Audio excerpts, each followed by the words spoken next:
makita yung mga nag sumisingit or yung anong tawag dito? Basta yung lumalampas sa kanila.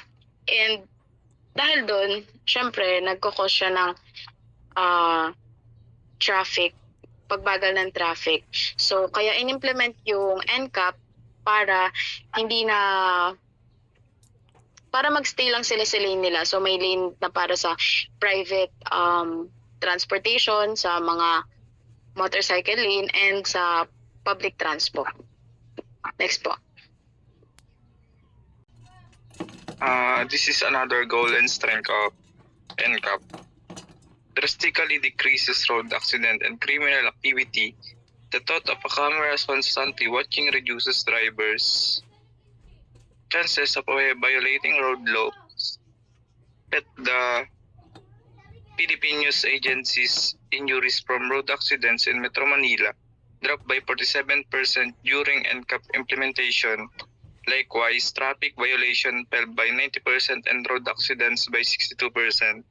The policy also reduced extortion and bribery incidents since there are no enforcers to bribe making.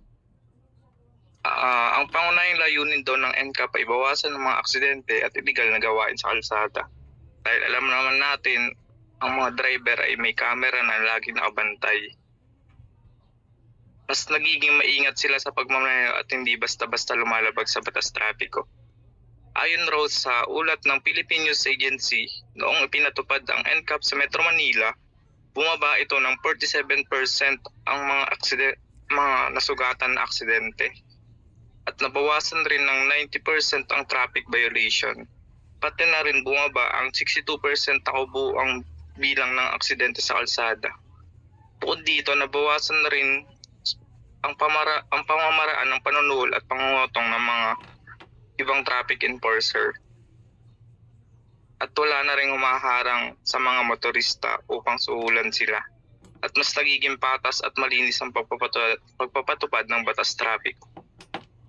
And this is the report of Group 4.